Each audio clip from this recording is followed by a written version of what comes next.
Assalamualaikum warahmatullahi wabarakatuh. Hai adik-adik semua, kembali lagi dengan kakak di Lustika Channel. Nah, pada video kali ini kakak akan menyampaikan itu materi IPA untuk adik-adik yang sedang duduk di bangku kelas 8 SMP ataupun MTS. Nah, untuk materi hari ini kakak akan menyampaikan itu tentang gerak pada tumbuhan. Nah, kalau pada materi sebelumnya itu kita sudah membahas gerak pada manusia, nah hari ini kita akan membahas gerak pada tumbuhan. Nah, untuk poin gerak pada tumbuhan itu ada 3 subpoin besar yang akan kita bahas. Yang pertama itu ada yang disebut dengan gerak endonom, yang kedua itu ada gerak edonom, dan yang ketiga itu ada gerak esionom. Nah, sekarang kita lihat terlebih dahulu perbedaan dari 3 gerakan yang terjadi pada tumbuhan ini. Nah, di sini kakak sudah bikinkan untuk gerak pada tumbuhan itu kan dia tadi ada 3. Yang pertama itu ada namanya endonom. Tadi ada nama yang mirip, satu lagi itu ada edonom. Nah, supaya nggak tertukar atau nggak bikin adik-adik ragu, kalau dia gerak endonom, itu bahasa lainnya adalah gerak autonom. Sedangkan gerak edonom itu bahasa lainnya adalah gerak higroskopis. Nah, di sini dia memiliki arti yang berbeda. Nah, jadi di sini kita lihat dulu untuk nama yang mirip ya, edonom sama endonom. Nah, di sini kita bahas yang endonom terlebih dahulu. Endo artinya dalam. Berarti kalau gerak endonom ini adalah gerak yang mana dia itu berasal dari dalam tubuh tumbuhan. Nah, berasal dari dalam tubuh suatu tumbuhan. Namun apa penyebab terjadinya gerakan tersebut belum bisa dipastikan. Nah, jadi di sini kata kuncinya tidak jelas penyebabnya itu apa. Nah, tidak jelas penyebab terjadinya gerakan tersebut karena apa. Nah, jadi kalau untuk gerak endonom atau autonom, kata kuncinya adalah yang pertama, dia berasal dari dalam tubuh tumbuhan dan kemudian penyebabnya itu belum jelas. Nah, itulah yang dimaksud dengan gerak endonom atau autonom. Nah, untuk contohnya, contoh dari gerak endonom atau autonom ini adalah gerak berputarnya atau gerak rotasi pada sitoplasma.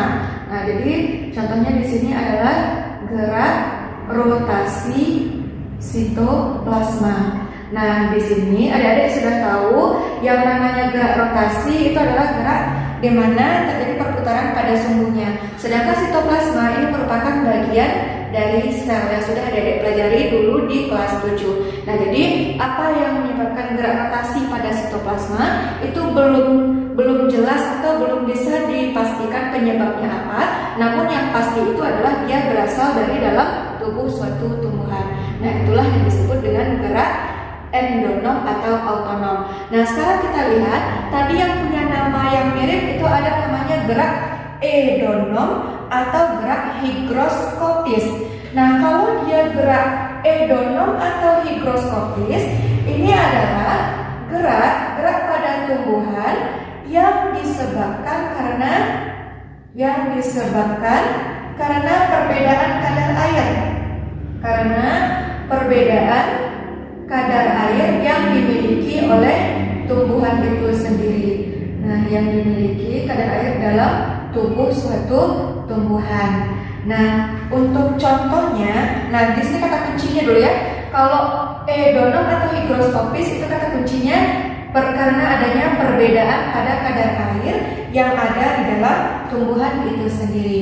Nah, untuk contohnya gerak kalau pada soal-soal ya adik, ini istilah yang sering keluar justru adalah higroskopis. Jarang kita menemukan istilah edonom pada soal-soal ujian.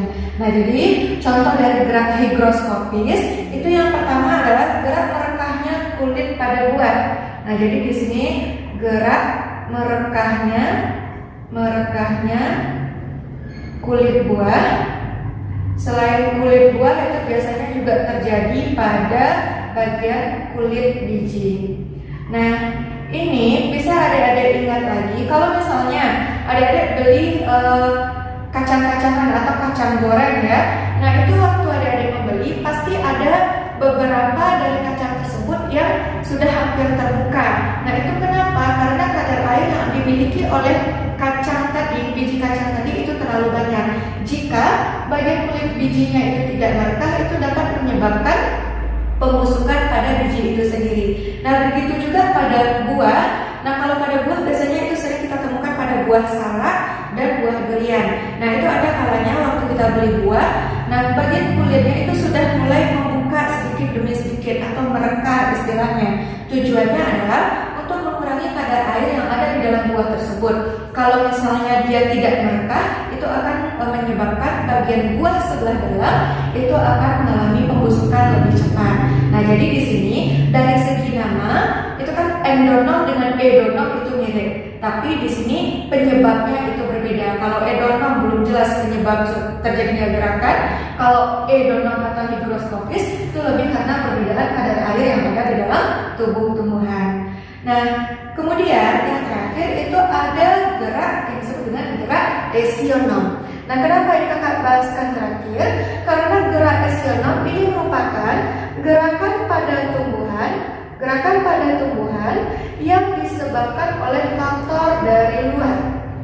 Nah, ini disebabkan oleh faktor dari luar. Nah, kalau bicara faktor dari luar tubuh tumbuhan, itu kan banyak, ada pengaruh suhu, ada pengaruh cahaya, kemudian ada pengaruh sentuhan atau getaran, bisa juga pengaruh dari gerak gravitasi dari bumi. Nah, di sini gerak esionom ini kembali lagi di sini kata kuncinya kan berasal dari faktor dari luar. Nah, gerak esionom ini nanti akan terbagi lagi menjadi 3 bagian. Nah, jadi di sini nanti dia akan terbagi lagi menjadi 3 bagian. Yang pertama itu ada yang kita sebut dengan istilah gerak nasti. Yang kedua itu ada gerak taksis, dan yang ketiga itu ada namanya gerak tropisme. Nah, perbedaan dari masing-masing gerak ini adalah kalau dia gerak nasti. Gerak nasti ini adalah cabang dari gerak esionom yang merupakan geraknya itu disebabkan karena faktor dari luar. Namun di sini dia tidak dipengaruhi oleh arah datangnya rangsangan. Nah, jadi itu dia tidak istilahnya dia tidak peduli terhadap arah datangnya rangsangan. Nah, kalau yang peduli terhadap arah datangnya rangsangan itu disebut dengan gerak tropisme. Nah, kalau dia gerak tropisme ini adalah gerakan yang terjadi pada tumbuhan, namun dia dipengaruhi oleh arah datangnya rangsangan. Nah, jadi jangan kebalik-balik ya, Dedek. Kalau yang dipengaruhi oleh arah datang, nah jadi di sini dia dipengaruhi oleh arah, itu namanya tropisme. Kalau tidak dipengaruhi oleh arah, itu namanya adalah gerak nasti. Nah, kalau untuk taksis ini dia berbeda sendiri. Kalau gerak taksis ini adalah gerakan yang terjadi pada tumbuhan yang disebabkan karena penyebabnya ini karena perbedaan dari bahan-bahan yang ada. Nah, untuk lebih jelasnya, kalau untuk gerak taksis ini contohnya hanya ada 2. Yang pertama itu ada namanya fototaksis. Berarti ini adalah gerakan yang terjadi pada tumbuhan disebabkan karena bahan yang menyebabkan dia bergerak itu adalah cahaya matahari. Foto artinya adalah cahaya. Dan yang kedua itu ada namanya kemotaksis. Nah, kemo itu artinya bahan-bahan kimia. Berarti penyebab terjadinya gerakan pada tumbuhan itu karena adanya zat-zat kimia. Nah, jadi di sini berdasarkan bahan itu hanya ada 2. Foto artinya cahaya, kemo itu artinya adalah zat-zat kimia. Sedangkan untuk contoh gerak nasti, nah ini cukup banyak contohnya. Di sini kakak geser sedikit untuk contohnya. Yang pertama itu ada yang kita sebut dengan gerak fotonasti. Foto artinya cahaya, nasti berarti tidak dipengaruhi oleh arah datangnya cahaya. Nah, contoh dari gerak fotonasti itu adalah gerakan mekarnya bunga pukul 4. Nah, jadi di sini contohnya adalah mekarnya bunga pukul 4. Bunga pukul 4. Atau istilahnya mekarnya bunga mirabilis jalapa. Kemudian itu ada yang namanya gerak tikmonasti. Gerak tikmonasti itu disebut juga dengan gerak seismonasti. Itu adalah gerak yang terjadi pada tumbuhan yang adanya getaran atau sentuhan dari luar.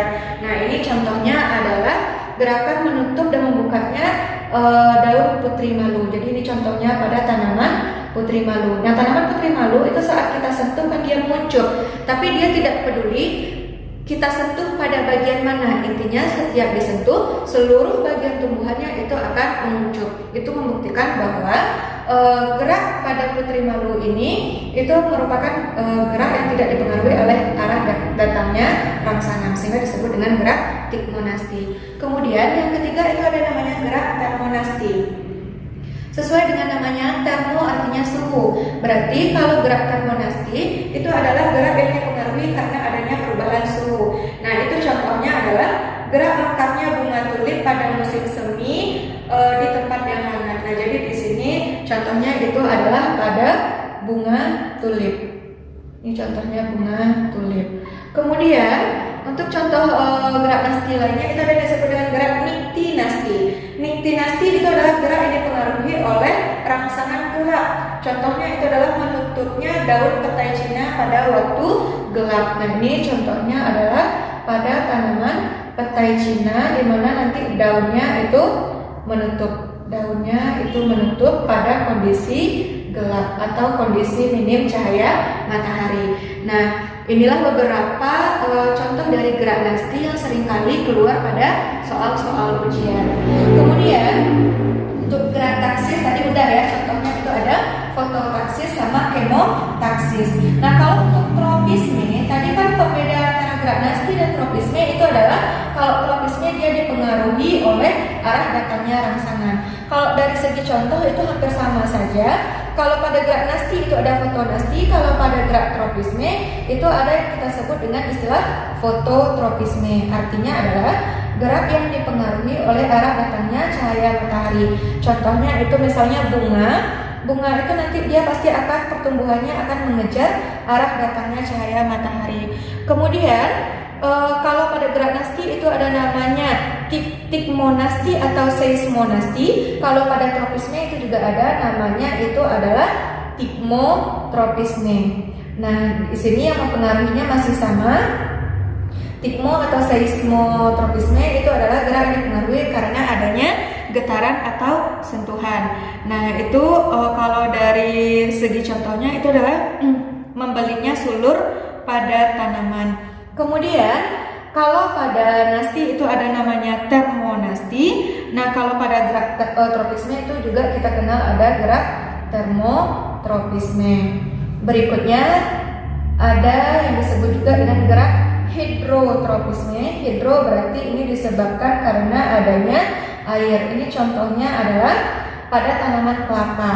Kemudian yang berbeda dengan gerak nasti, kalau di nasti itu tidak ada namanya gerak geotropisme, gerak geonasti. Kalau pada tropisme itu ada yang disebut dengan gerak geotropisme. Geo artinya bumi, berarti di sini dia dipengaruhi oleh gaya gravitasi bumi. Ini biasanya contohnya itu lebih ke pertumbuhan akar. Nah, untuk gerak geotropisme ini sendiri nanti dia terbagi menjadi dua. Ada yang disebut dengan gerak geotropisme positif. Kapan? Apabila pertumbuhan akar itu dia arahnya ke bawah atau mendekati sumbu bumi. Kemudian ada istilahnya gerak geotropisme negatif. Itu adalah gerak akar itu dia ke arah atas atau menjauhi sumbu bumi. Nah, kalau yang gerak geotropisme negatif itu contohnya adalah pada tanaman bakau, kemudian juga pada pohon beringin. Itu kan pertumbuhan akarnya itu di luar atau di atas tanah. Kemudian contoh-contoh pada jenis-jenis tumbuhan yang masuk pada cara reproduksinya itu secara geragi atau stolon, itu pertumbuhan akarnya ke atas, sehingga disebut dengan gerak geotropisme negatif. Nah, baiklah adik-adik, itulah materi kita tentang gerak pada tumbuhan. Nah, jadi sebelum kakak tutup untuk video pembelajaran hari ini, nah di sini kita simpulkan terlebih dahulu untuk pembelajaran kita pada video kali ini.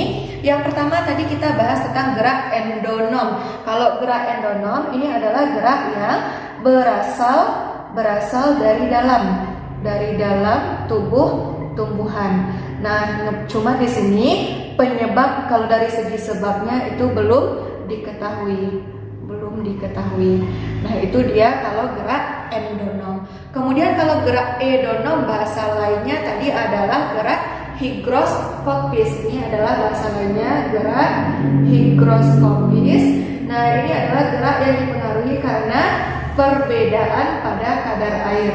Perbedaan kadar air yang dimiliki oleh tumbuhan. Contohnya di sini adalah gerak merekahnya kulit pada buah atau pada biji. Yang terakhir itu ada namanya gerak esionom.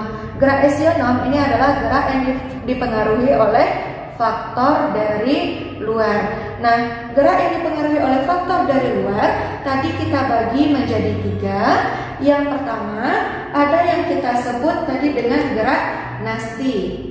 Kemudian ada gerak taksis dan ada gerak tropisme. Perbedaannya adalah kalau dia gerak nasti, ini dia tidak peduli terhadap arah. Jadi di sini dia tidak peduli terhadap arah datangnya rangsangan.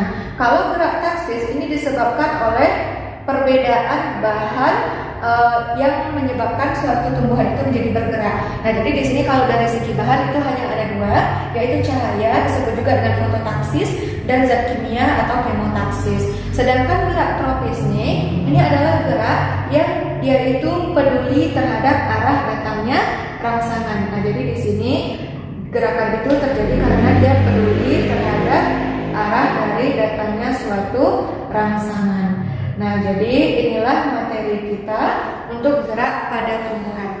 Nah, oke adik-adik, sekian dulu materi kita untuk hari ini. Semoga materi yang kakak sampaikan ini bermanfaat bagi adik-adik semua dan dapat membantu pembelajaran dari